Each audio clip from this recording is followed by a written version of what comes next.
अस्सलाम वालेकुम एवरीवन, उम्मीद है आप सब खैरियत से होंगे। अच्छा जी, आज हम अपना मोस्ट इम्पोर्टेंट टॉपिक डिस्कस करने जा रहे हैं, जिसके बारे में बहुत ज़्यादा र्यूमर्स भी हैं, न्यूज़ भी आ रही हैं और यूएन ने रिपोर्ट जारी की है जो कि 2025 में पाकिस्तान और अदर कंट्रीज़ के लिए बहुत बड़ी थ्रेट बन जाएगी। तो एक टर्म है जो कि बहुत ज़्यादा यूज़ की जा रही है, ला नीना। तो एक्चुअली में ला नीना है क्या, आज हम डिस्कस करेंगे। तो देखते हैं ला नीना है क्या। A periodic cooling of ocean surface temperature in the central and east central equatorial Pacific, यानी कि ये जो टेम्परेचर है ना, ये बढ़ जाना, यानी कि ड्रॉट लाइक होता है। ये ड्रॉट्स की तरह होता है, जिस तरह ड्रॉट्स आ जाते हैं, कैसे साल आ जाती है, पानी की कमी हो जाती है, डेजर्ट बन जाती है ज़मीन, ये उससे रेलेवेंट कोई चीज़ है। तो यूएन ने, यूनाइटेड नेशन ने पाकिस्तान को डिक्लेयर किया है उन 20 कंट्रीज़ के अंदर। उन पाकिस्तान का शुमार उन 20 कंट्रीज़ के अंदर होता है जहाँ पे लीनाना एक्सपेक्टेड है 2025 के अंदर, यानी कि 24 का एंड होगा, 2025 का स्टार्ट होगा। तो आगे एक रिपोर्ट जारी की थी फूड एंड एग्रीकल्चर ऑर्गेनाइजेशन है, जो कि अब वर्क करती है अंडर यूनाइटेड नेशंस के। कहा गया है although La Nina not yet officially declared, यानी कि अभी इसे ऑफिशियली डिक्लेयर नहीं किया गया। सम कंट्रीज़ ऑलरेडी एक्सपीरियंसिंग, यानी कि ये रिपोर्ट है, इसके अकॉर्डिंग कुछ कंट्रीज़ ऐसे हैं जो कि ऑलरेडी ये इससे दो चार हैं। फिर अगर हम बात करें early signs of evident in south America, Argentina and चाइल, यानी कि ये तीन वो कंट्रीज़ हैं जहाँ पे इसके जो सिम्टम्स हैं नमूदार होना स्टार्ट हो गई हैं। ला नीना के जो सिम्टम्स हैं कहाँ पे नमूदार हो रहे हैं, अर्जेंटीना, चाइल and south America.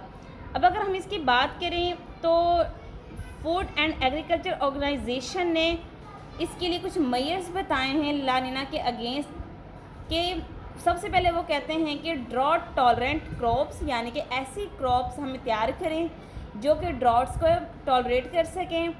Farming tools हम ऐसे बनाएं जो कि जिस तरह से एक रूटर होता है ज़मीन को में हल चलाने के लिए, तो जिस तरह की बंजर ज़मीन होगी तो वहाँ पे हल की जगह पे रूटर इस्तेमाल किया जाता है।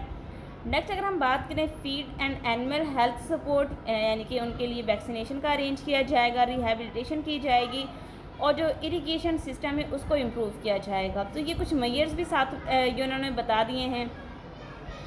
यूएनओ ने कहा है कि अगर इनको बर वक्त हमने इसको नहीं रोका या फिर हमने सजेस्टिव मेजर नहीं रोकी, क्योंकि क्लाइमेट चेंज से रिलेटेड जितने भी एक्सट्रीम वेदर इवेंट्स हमें लाहक हो रहे हैं वो नेचुरल हैं, लेकिन हम सिर्फ उनको रोक नहीं सकते। कुछ मेजर्स हैं जिनसे उनसे बचा जा सकता है। अगर हम कुछ इन मेजर्स को अडॉप्ट ना करें तो इसके क्या क्या इम्पैक्ट्स हो सकते हैं। फूड इनसिक्योरिटी हो सकती है, क्रॉप लॉस हो सकता है, जिससे क्या होगा, जो क्रॉप है यानी कि गंदम चावल की कीमतें आसमान तक जा सकती हैं, प्राइस हाइक हो सकती है कमोडिटीज़ की। इसके अलावा जो लाइफ स्टॉक की प्रोडक्शन है, लाइक दूध के अलावा दूध से बनी हुई जिस तरह अदर घी वगैरह जितनी भी प्रोडक्शन है लाइक मीट, तो ये तमाम चीज़ें क्या होंगी, डिस्टर्ब होंगी, यानी कि इनमें भी इन्फ्लेशन आ जाएगी। फिर वो कह रहे हैं कि मोर एक्सट्रीम वेदर इवेंट्स आ सकते हैं, अनएम्प्लॉयमेंट बढ़ेगी, ड्रॉट्स होंगे और फ्लड्स आएंगे। तो ये इसके इम्पैक्ट्स हैं। तो रिसेंटली अभी जो यूनाइटेड नेशन ने डिक्लेयर किया है ला नीना के बारे में, तो ये बेसिकली ये हमने उसके मेजर्स, उसके इम्पैक्ट्स और उसकी डेफिनेशन को डिस्कस किया।